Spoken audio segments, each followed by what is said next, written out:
coffee. Clink. Oh, I just noticed my mug and my shirt kind of match. Isn't that lovely? I'm gonna have to read I always have to give you guys a word for the day. It says blessed beyond measure. Oh, there you Because go. we are all blessed beyond measure. Yes, amen to And that. your t-shirt said something too, but I couldn't read Oh, what it no, said. this is a pineapple. Oh, it says vacay mode. It's summertime. That's where I want to be. So yours has equally as much meaning as mine does, if not more. So yeah, that's that. Oh wow. All right. So last night we talked about abuse, and where that starts, where it comes from, and how we can help it? Because sometimes we are abused, yes, but also we are abusers. We abuse people with that victim mentality that cater to me. So Poor me, poor me mentality that gives us permission to manipulate people or to take advantage of people because I need it, because poor me, because I suffer too. So that's a type of abuse. Right. And we wanted to clarify that, yes, because it is important that we understand that something has happened to us, yes. And also it carries on. So, because we always talk about generational sin, right? Yes. So we learn something, but then we either do the same, either we practice the same abuse to our kids, or we change it and we continue being abused, but also we use manipulation to take advantage of situations as a victim. Yes. So I think the revelation that I got when I was working on this topic was, yes, it is true, and it happened because I told my son, just close the door and leave me alone. And then he just kind of like a light turned on me. It's like, yes, it is true. I being abused, but also the way I express or the things that I say sometimes I can show abuse in a different way than what I'm used to. Right. So it's important that we get that line of that thing of our eyes and really understand what we are doing and why we are doing it. So that was the purpose of the topic. No, I think that's good though too, and I think something that you always point out, when we're looking at, because you listed out all these different types of abuse and how abuse shows up in relationships, and it's always important to look at yourself. Because it was very easy for me to point out things that are in other people. But I think the talking thing, how we verbalize things quite often is abusive, and we take it for granted because that's just the way we talk, or that's how I grew up, or that's how we are. And oftentimes how I would speak just to my husband really was very abusive. Right. It was very short, it was very curt, it was very to the point, because that's kind of how I was raised, and like we all say, well, that's how I grew up. Okay, but God needs you to be somebody else now. God needs you to show up in a different way now. And so just being conscious of what your issues are is important. Yeah. Or if you find yourself in an abusive relationship, that's important too. And I think the thing that stood out for me with what you brought up is abuse can show up very subtly. It's not always the black eye and the broken arm. In fact, those are very easy to deal with because there's evidence. It's when it's more subtle, and I know you're gonna talk about some of those other more subtle ways. But it was interesting, and I loved how it really sparked a lot of good conversation between the ladies last night, and just a lot of encouragement, confessions, ownership. Ladies were taking ownership for their own behavior, and so it wasn't just about, oh yeah, well, my ex-boyfriend used to do this to me. They were really like analyzing, how do I show up in some of these ways? Yes, because abuse shows up in many relationships, and it doesn't have to be it can be a professional relationship, it can be at your job, it can be with your kids, it can be with your parents, it can be with a friend, and that shows most of the time that's how it shows, like with friends, because sometimes we're coming out of a marriage like, yeah, my husband was abusive, and then we get with friends that do subtle things, like abusive things sometimes, but we don't identify it because they're our friends, and because we want to be with someone, we need companionship, we want to be in community, and we accept people's behavior because we have the need to belong. So, and that's what you just said was real. Take ownership. Yes, the road runs both ways. Yeah, Yes, absolutely. we do receive abuse, but also we deliver abuse Right. because that's all we know. Mm-hmm. So it's Mm-hmm. important that we have clarity on that. Practice Absolutely. self-awareness. Absolutely. So just going with, continuing on with the novellas of the Old Testament, the abuse story that I came up with was the story of Joseph.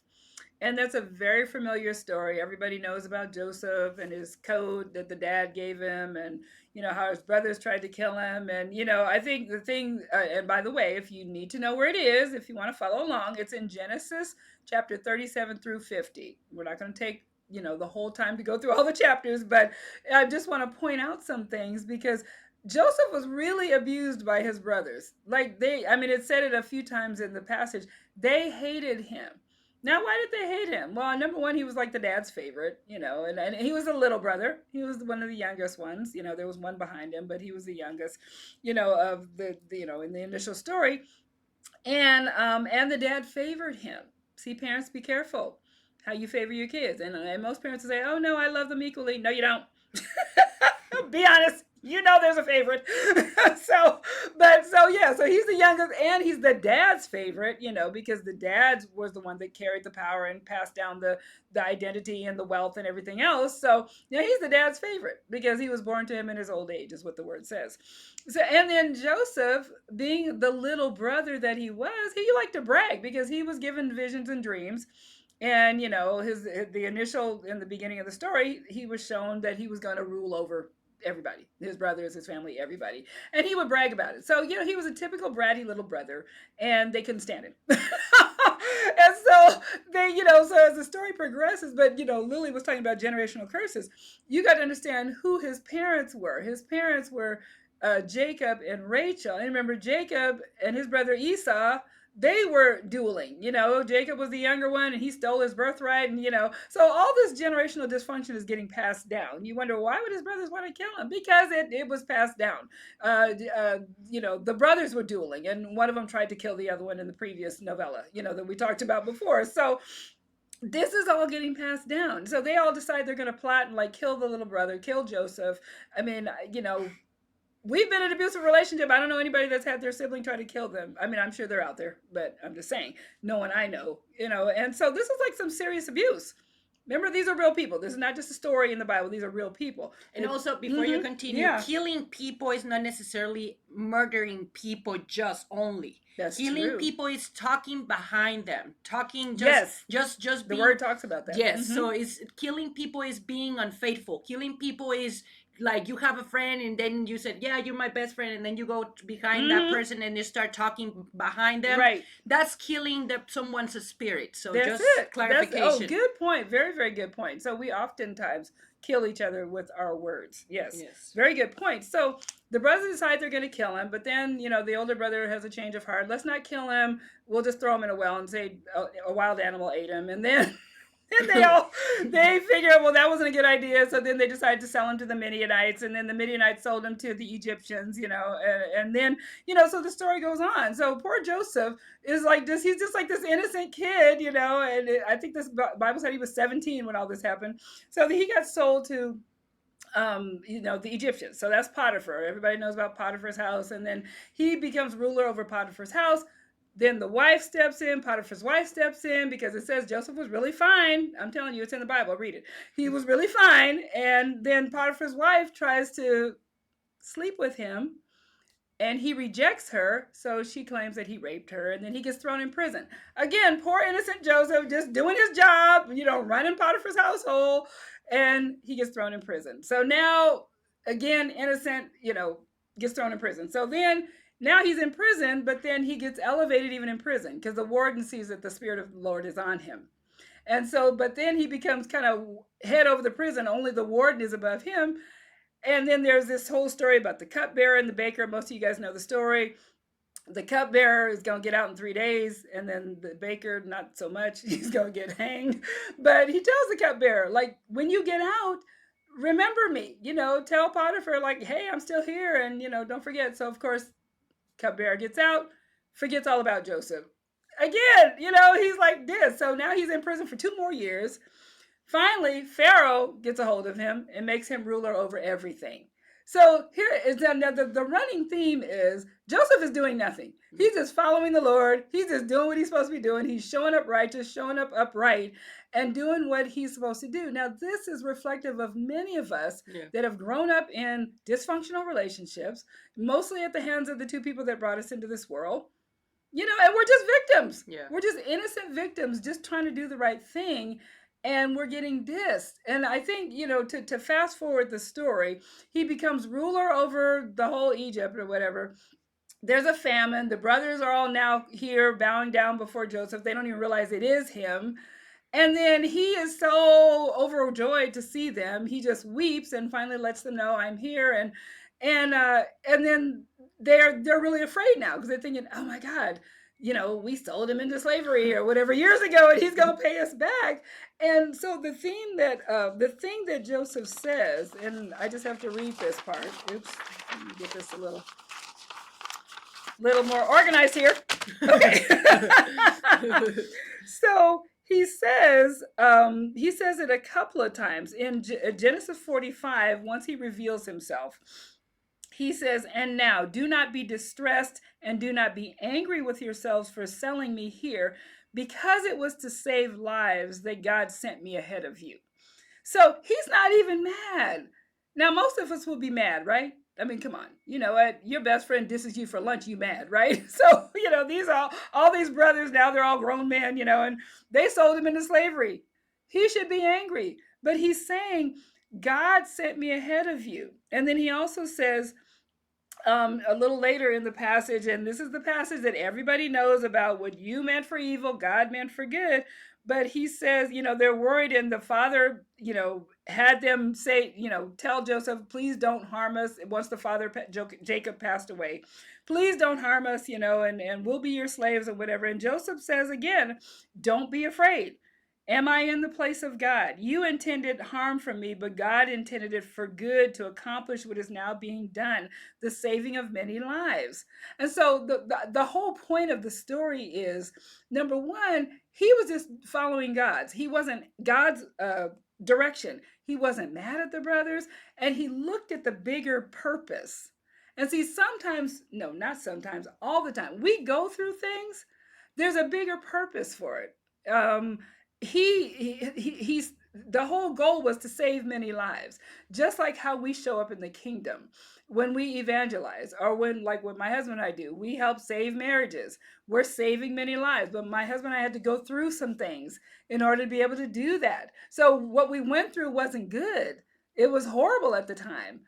But now we've been able to use that drama to help other couples. So he never blamed his brothers. There was no need to even forgive his brothers, because he realized what they meant for evil, God used it for his good to save many lives. And so when we're thinking about all these things that our parents did to us, or our older brother did to us, or our ex-husband did to us, we have to realize there's a bigger purpose in mind.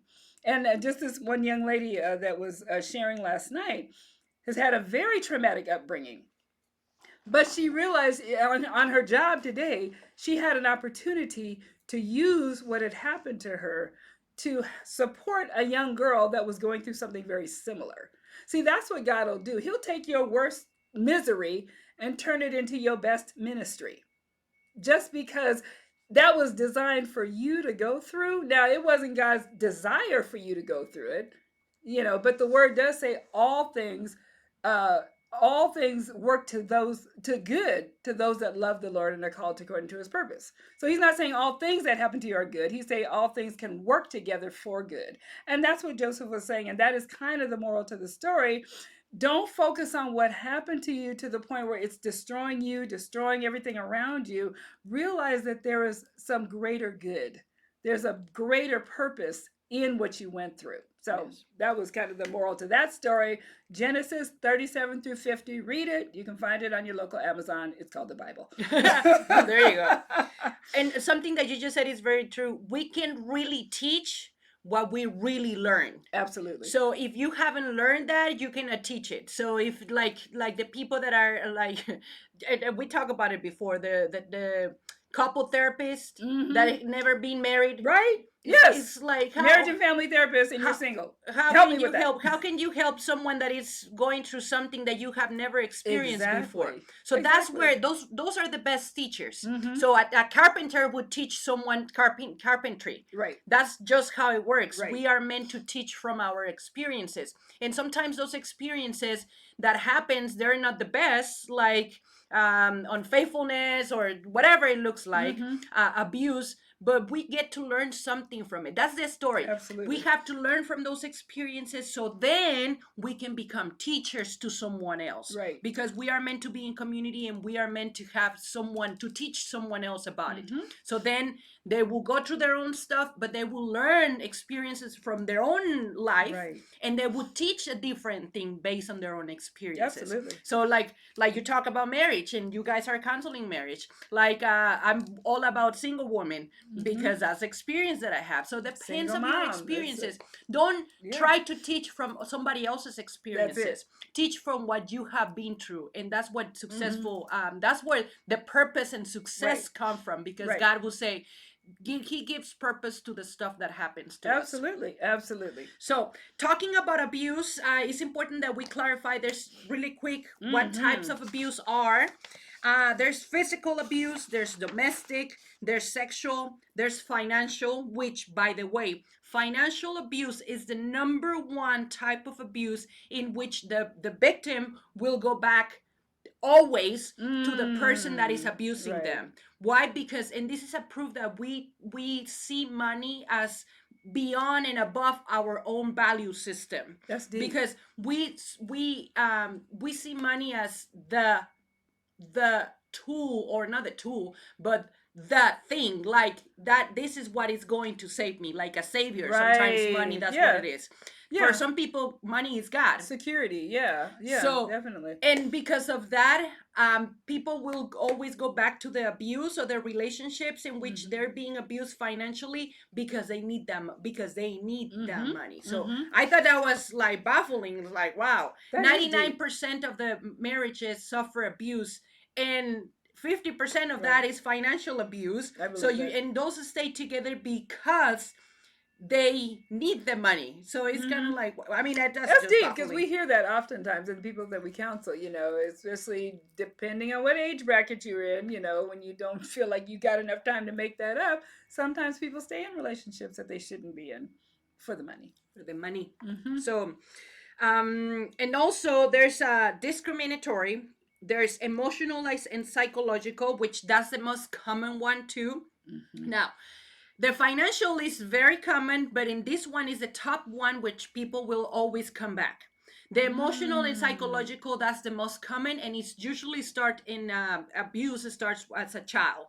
So child neglection is the most common type of abuse in the world. So yes, so it starts with the kids. See, that's where we start. That's where abuse starts, and that's why we're sitting here, and that's why we've been talking about abandonment, because it all starts in childhood, and then it carries on through our lives. Right. So that's emotional and psychological. There's modern slavery, and there's institutional, which the name says it. So those are the types of abuse. If you don't know what's the deal, what type of abuse, so we're gonna give you cues so you can write it down, and then you can go and look up to this. Like, okay, what type of abuse am I going through right now? Right. That's part of the self-awareness, to understand what you're going through. Now, this is not for you to picnic and everything to say, well, my mom does it, my sister, and my friend. It's not about that. But if you have that feeling deep inside you that something is not right, look into it. Practice self-awareness. Okay, what is happening? How do I feel? Why do I feel this way? What can change? Why? So ask yourself those questions. That's what the topic is all about. Right. So here are some warnings. This is the most important and the juiciest part of the topic. The warnings or signs of an abused person. And these are key, because it doesn't mean, these are warnings. It doesn't mean that is for sure. And when I say warnings, is like red flags. If you see it often, then it's for you to pay attention because that person might be abusive. Right. And then, like, it starts with a friendship, or you start dating and you start noticing that, and then it doesn't get better, it just gets worse. Right. So these are the warnings. Jealousy and possessiveness. You know that wants always to know where you are, what you are doing, or always accusing. Like if that person is like, "Oh, you're cheating. I know you're cheating, and you know for sure that you're not doing anything like that." Just that is a sign.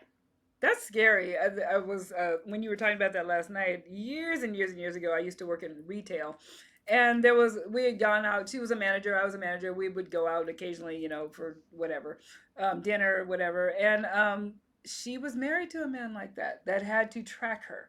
Oh. Call me before you leave work. Call me when you get to the. And so we're there at the restaurant, and she'll call him.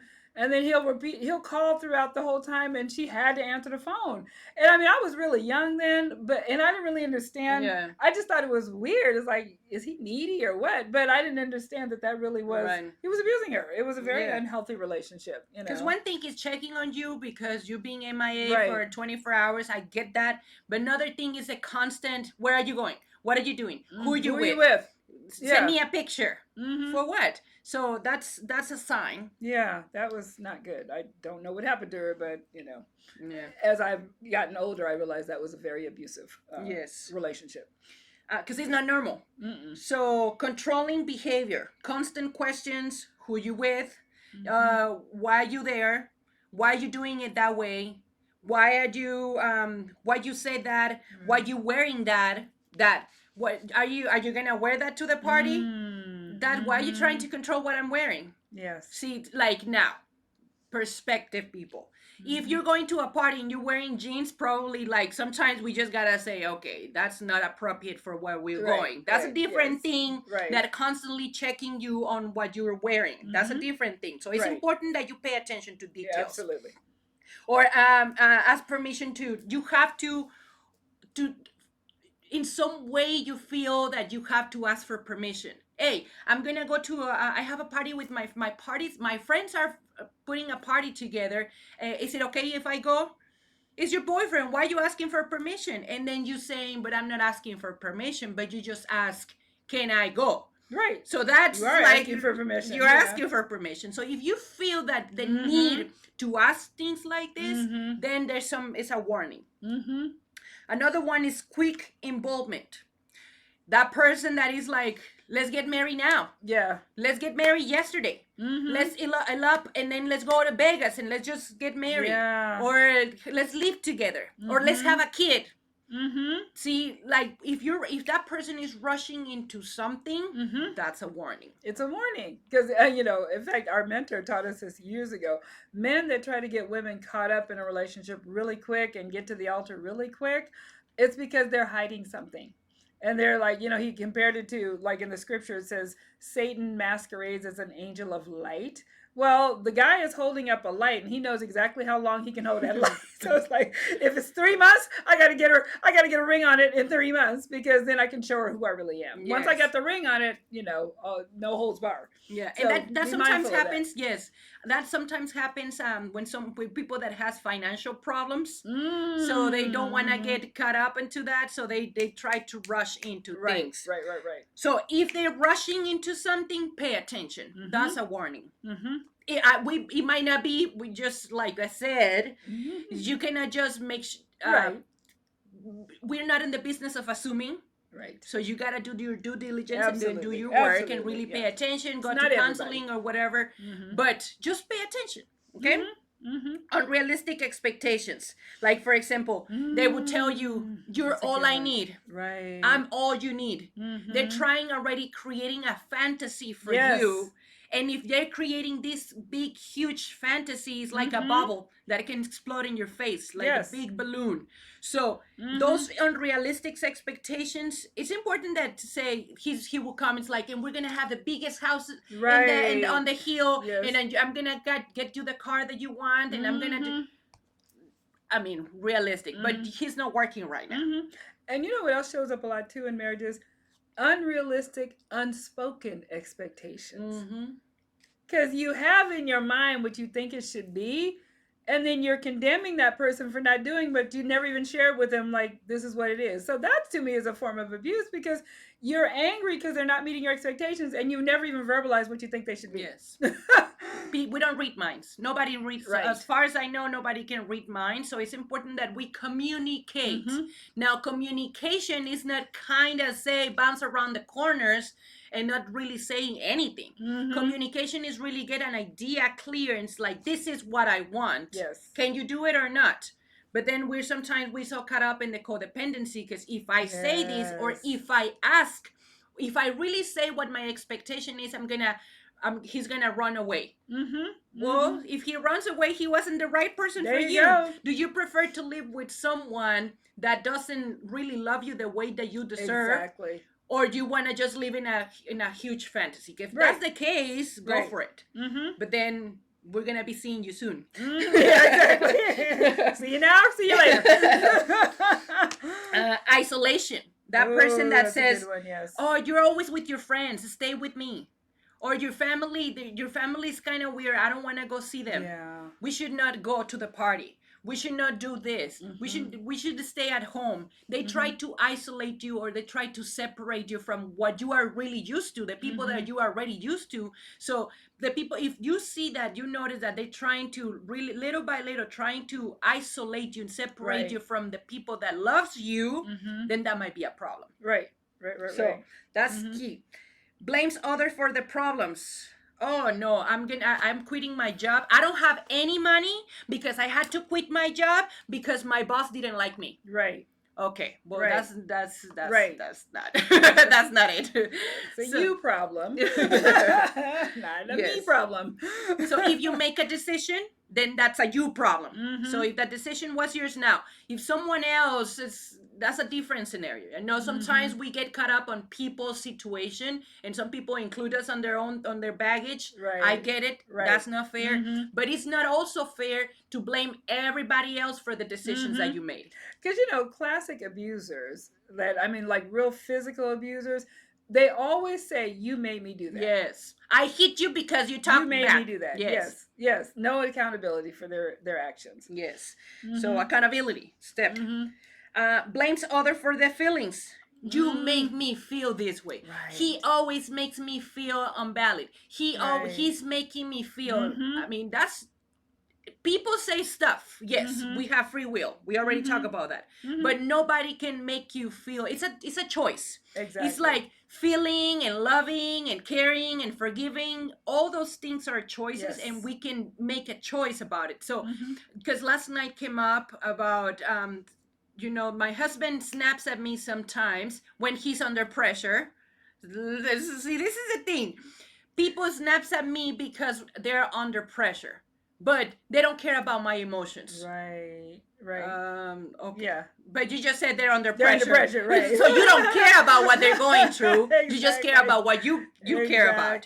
So think about that for a second. Good point. Very good point. And that drags on to hypersensitivity. So it's like, well, if they already know that I have a lot of problems, if they already know that I come from a traumatic experience, if they already know that I was abused when I was a kid, why they're not more gentle with me? Right. Because nobody reads minds, right. First of all. Second, because life happens for everybody, not just for you. There you go. And they go through stuff too. So it's kind of like, why don't you care about what they're doing? Right. So if you're making it all about you because you're a victim, you're abusing someone. That's it. So if and that's very subtle too. It's very subtle because you do look like you're the victim. Like, oh, poor me. I'm not doing anything. But then you're trying to manipulate someone else to show up in a way, and the word says manipulation is as of witchcraft. So that is not good. That's no different than like all these women want to throw around gaslighting, and he's a narcissist, and look, you playing the victim is the same thing. It's just a different same. Okay, well, I won't say that because that will require me to use a bad word, and I shouldn't do that on the video. Same stuff, different smell. There you go. Boop, boop. So it's important that we see what others are doing and pay attention to their behavior, but also look at yourself. What are you doing? Like being I get it. you are not a longer a victim. Right. You're victorious because that's past. That's it. So you already passed that. So you drop that victim mentality because it's not always going to be about you. And I'm sorry you suffer, and I'm sorry you have all that stuff going on, but it's for you to take action and move on. Yes. Not to be stuck on that, on the things that happen to you. I'm not very sensitive about stuff that happened to you, but imagine I'm sensitive about what everybody's having. I'm gonna be tiptoeing around everybody. Is that fair to me? Right. Is that fair to her? No. That's not fair to anybody. So we cannot tiptoe. It's important that you say, okay, this happened to me, but I got it. Right. Now, moving forward, what can I change? Right. So, disrespectful or cruel to others. Yes. A person that is always just insensitive to pain of others, or they always make a nasty comment, right? There's always that person that makes a nasty comment, like, do you see what she's wearing? I hear that after church. After church. Oh my gosh. Oh yeah, church people. Yes, like you see that she's wearing. See that she's wearing. I went to a church, in Southern California, and I was wearing pants. I think I was wearing pants, but it was a very traditional church. It wasn't jeans, but it was pants, and I was to me, I think I was dressed properly, but apparently it wasn't, because ladies came to me and saying, honey, that's not the way to dress to church. And I was like, well, too bad, because God opened the door for me. Come as you are. I think it says that somewhere. So, and that's the thing. Sometimes people are hiding away from going to church because that type of behavior. Yeah. So it's not about what you're wearing, and it's not about just pointing fingers and doing all that stuff. Look at yourself. Like it talks about more about your soul and your heart. Right. What's in your heart, your mouth speaks. That's right. It's important that you pay attention to that. So, and you know what's so sad about that? I don't know if that was before or after the service, but they probably sat there through the entire service and missed the service, worrying about what you had on. Worrying about, what am I going to say to her so that she know what to wear next time she comes? And it's like ridiculous. And it's true, because the lady said to me, she said, oh, I was just wondering if I should tell you during service, if I should tell you or not about this. And then, and the thing is, this is another thing. She didn't tell me. She told Nick. And she was going to, like, she was talking directly to Nick and telling her all this stuff. And I'm looking and I'm thinking they're talking about other stuff, right? And then Nick was the one that came and told me, oh, she's saying about your clothes. And it's like, but what's wrong with my clothes? So it's sad, the fact that you miss. That was a missed opportunity to win a soul. And they made it about clothing. That's so sad. But that's another class for another time. Yes. So that's sad. Disrespectful or cruel. I thought that was cruel because, and it's not so much to me, but it's kind of like, so you miss all that hour and a half or 2 hours, whatever that. Right. To just thinking about me, like, wow, how self-involved are you? Exactly. Another one is playful use of force during sexual activity, which is self-explanatory. Verbal abuse of any kind. If they say something like, oh, that shirt looks too tight on you. That to me, that's kind of like, why do you care about what I'm wearing? Or you have too much makeup. Okay. I mean, depends the way it is said, and then if it's a constant, it's a constant. If they're always criticizing you, little things like that, I think it's verbal abuse. I believe that's verbal abuse. And like I was saying, my tongue is the thing that gets me in trouble, and because God has given me a very quick mind, I can think of stuff really quick to say before I have a chance to filter it. So that has been one for me, because I am quick to say something that can be hurtful. In jest, like, I'm just kidding, but it's cruel, and it is verbally abusive. I'm not cussing, I'm not saying all those words, but yeah, it's like I'm kind of making a joke about it, but it's hurtful and it's offensive. So yeah, that really spoke to me. So yes, the verbal abuse sometimes hides behind jokes. Yes. It's like, I'm just kidding. No, you're not. Keep it real. Rigid sex roles. but this is what a woman do. She has to have lunch ready and dinner ready and everything ready when I come home. My bath, my slippers, my robe. Like clothes and everything folded and by 7:32. Yes, so yeah, that is scary. a way of abuse because we know at this time women are working too. Men are doing different stuff, so having rigid roles, it can be a type of abuse. Dr. Jekyll and rigid as opposed to traditional, because if there's an agreement between the two parties, that works. You know what I'm saying? But if it's like a demand and, that you have to stop working because you're a woman, you're going to have kids and you're going to stay home and have food ready for me. Yeah, no, that's abusive. Yeah, so if you're marrying someone, if you're a man and you're marrying a woman, expecting her to drop her job and stay at home and do all that stuff, that's a way of abuse. Right, yes. The next one is Dr. Jekyll and Mr. Hyde. Ooh. I'm good to you right now because everybody's watching, but as soon as we walked out of here, I'm going to criticize what you have on. That's very common. Yes. The switching personalities. And that doesn't talk about bipolar. I'm not talking about being bipolar. No. I'm talking that you consciously decide if you're in front of everybody are capable to act one way, but behind curtains you're acting different, you're totally capable and you already know what you're doing. So that's not bipolar. It's like, well, that's because he's bipolar, done that. But you know what's interesting about that? See, I kind of connect with that one too. Because I had this larger than life personality outside, and then inside I would kind of shut it down and be real serious. And I realized after years of doing that, because I couldn't figure out, well, which one is the real me? You know, I mean, when I kind of started going on this self-awareness journey, and I realized they were both me in a sense that it was something I learned. I learned from watching my parents. My dad had this business and he was larger than life, but then he'd come home and he was very intense. So it was just a learned behavior. It wasn't anything I was doing intentional, but when I became aware of it, then I could kind of integrate those people into one so that I'm the same person at home that I am outside. But until you become aware of it, then you don't see it in yourself. You'll see it in other people, but you won't see it in yourself. Right. Yeah. Yeah. So it's part of that. It's part of the learning process because we can be, see, this is the thing. We can be someone because we have a thermostat. And that social thermostat is like, yes, we have all this energy and all to hang out with people, but sometimes it's too much and you got to take a break. And that's part of how dynamic we are.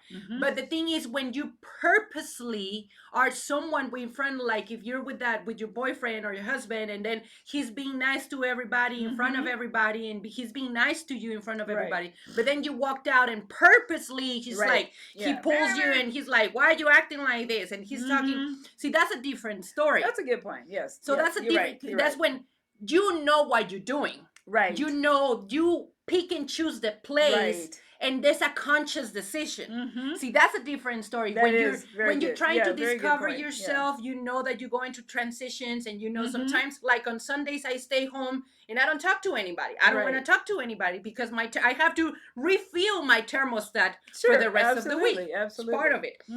But when you do it a conscious decision like that, then that's on you. That's a good. That's a warning. Yeah, you're right. Very good. Past battering, when you hear that that person was abusive to someone else, but you don't believe it, and you're like, oh no, he was abusive with his ex-wife, but he changed. He told me he changed. Well, that's a red flag. So if you hear it from someone else, just pay attention. And ladies, that's an ego issue too, because somehow you think he's gonna be different with you just because of who you are. No. You're going to be just the same. Yes, or you think you're taking a project. This is not projects. People are not projects. We're not project managers. Yes, we're not project managers. Yes. You should get paid to do that. Yes, if you're working doing that, good. But your husband is not a project. He's not a project. Threats of any kind. If you leave me, I'll kill myself.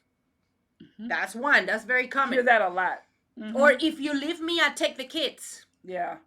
It's another one. Or I'm going to tell everybody what you're doing. And you're like, but what am I doing? Or it goes back to the financial. If you leave, I'm not going to pay you any money. There you go. That's a huge one. If you leave me, I'm going to stop paying you for whatever. Right. And if you depend on that person financially, that's a huge threat. Right. Breaking or striking objects. You're with that person that likes to, when he gets upset or she gets upset, bangs on the table. Right. Right. That's an unconscious reaction. Right. So that unconscious reaction comes from somewhere. Oh, absolutely. So we need to really pay attention to that, Mhm. because that banging on that in that, like if Mhm. they're at a restaurant and then he gets upset, that will trigger, like imagine at home by yourself. Right. So that can escalate Oh, to absolutely. different From places. breaking the table to breaking your face. Yes. Yeah. So pay attention or throwing to that. things, like you put throwing things. I've heard several people say that their spouse, I want to even say husband and wife because it's not always a husband, has thrown things. And that is like, what if it hits your head or your kids or something? You know, I mean, I think when you get to that point, you are out of control. Yeah. You know, and that's scary. And so you just have to really be mindful of that. If you see them punching holes in the wall or whatever, ladies, it's just a matter of time. Or gentlemen. Yes. Yes. I've heard some gentlemen have been getting hit lately too. So you know, it's funny. Just exclusive. 1 out of 6 in the United States, men.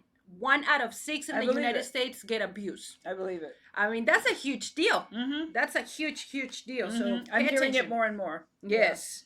Yeah. Mm-hmm. And you know what's the most abusive person in relationships? Women. I believe it. Because we can get away with more. It's like I talked before because we're perceived as the weaker sex. Yes. And see, the in average, the most abused people in the world are kids. They're the neglect, they're kids. And most of that abuse comes from women. Mm-hmm.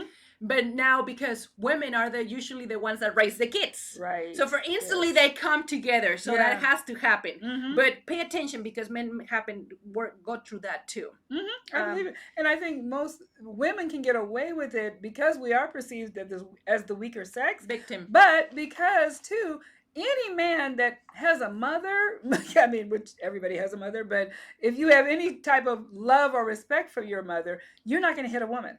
So I think women can get away with hitting a lot easier than a man can, you know, because, and then the other side of that, there's probably some shame in that, like my wife beat me up or whatever, you know. I saw Law and Order like that. It was actually really good. But, you know, I mean, it happens. It's happening more and more often too. Pay attention. Pay attention. Any force during an argument, pushes, shoves, physically restrains you, whatever it looks like. Not good.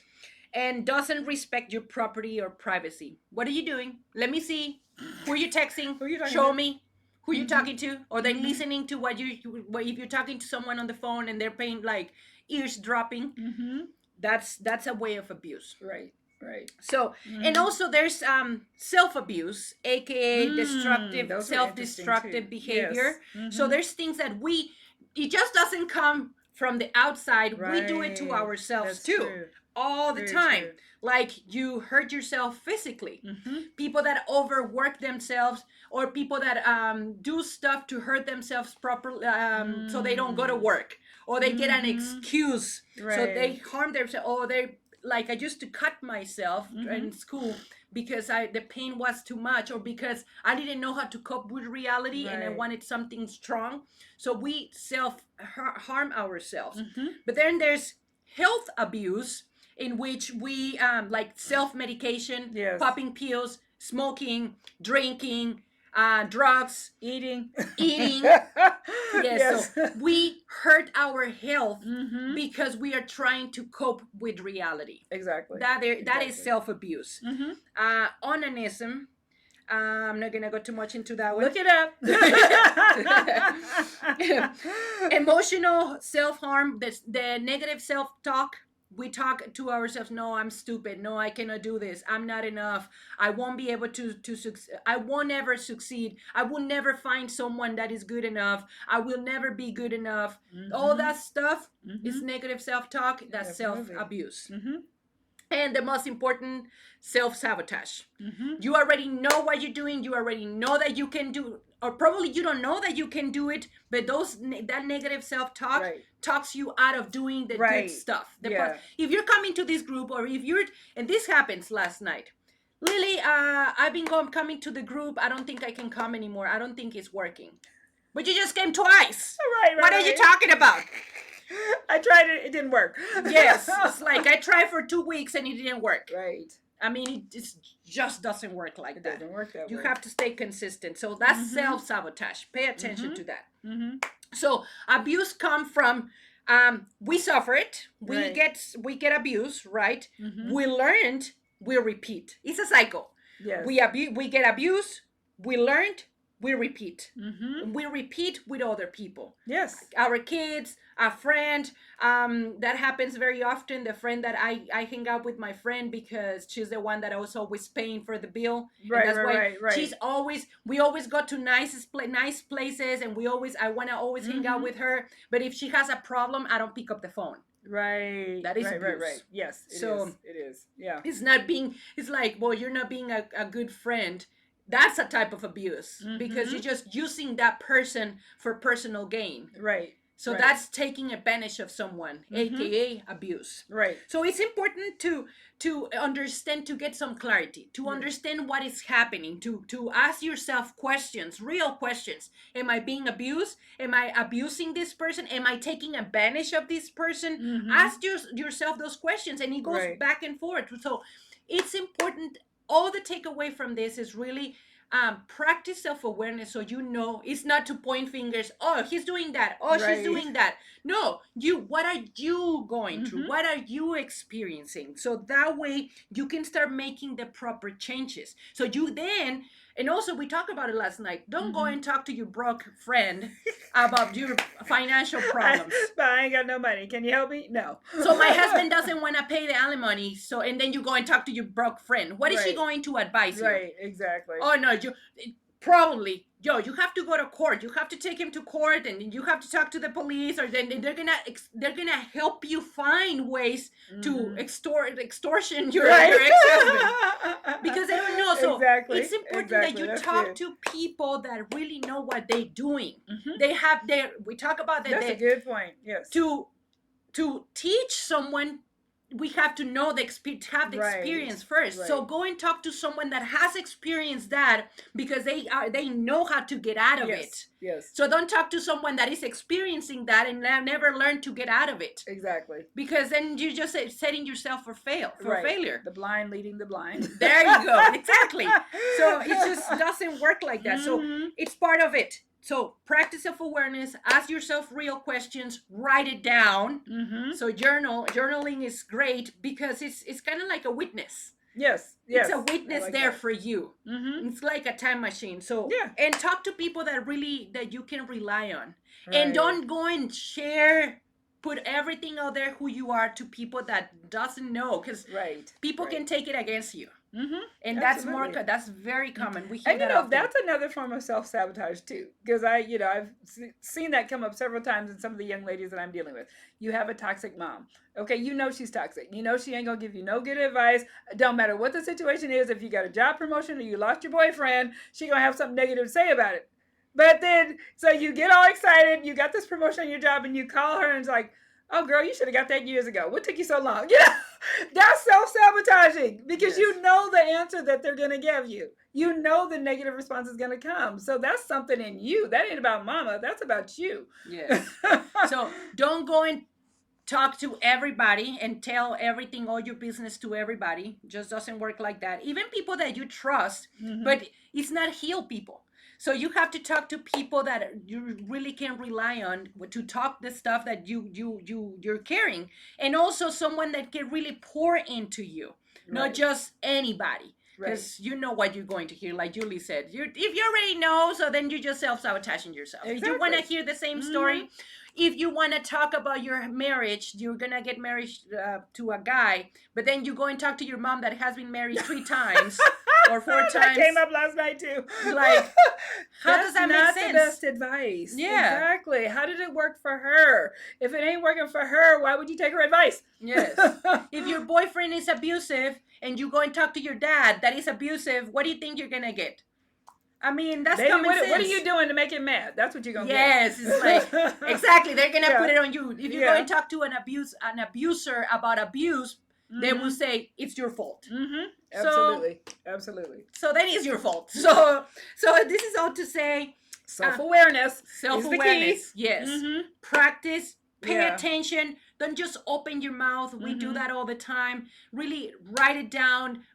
Understand what you're going through before you start spilling your business to everybody else. So pay attention. And something you said last night, think about like if your loved one were in your same situation, if it was your best friend or your daughter or something, what advice would you give them? Right. Because you're going to give them some very wise counsel. So all you have to do is, get a chair, pretend like it's your baby daughter, and whatever you would tell her, take it yourself. Yes. And even if you don't have kids. Right. There you go. Just imagine if you have a daughter. You're going to love that person more than anybody, more than you love yourself. So you want them to, you will give them the best advice ever. So imagine they're in the situation where you are. What would you advise them? Right. Now, that advice is a boundary. Right. That's a tool to help you set boundaries. So then from there, you can start building up and saying, okay, and then that will help you. That brings the self-awareness, the practicing self-awareness. Okay, so how do I talk to this? How do I work through this? But get your own advice. We are great at giving advice. Exactly. But just imagine it's for someone that you love, and then embrace it as a boundary. Exactly. So that's that. This is good. It was a great meeting last night. I mean, it's just like everyone gets better and better and better. So if you're not coming, you should join us. Yes. In person is always best. Yes. Because then you can talk. Yes. We do have a Facebook Live, but you can't join us in conversation. If you have questions, it can be resolved right there in front of everybody else. That's it. That's the best part of community. Exactly. So, and last night I said, hurt people hurt people. This is, patent this saying. Go ahead. Yes. This is said here right now. Right now. You heard it here first. We want to change it. So instead of hurt people, let's change it to heal people, heal people. We are here to heal. We are not here to be victims. So heal yourself so you can help us continue the healing process with the people around you, your communities. So heal people, let's heal people. Amen. Very good. Awesome. Awesome sauce. See you guys. Peace out.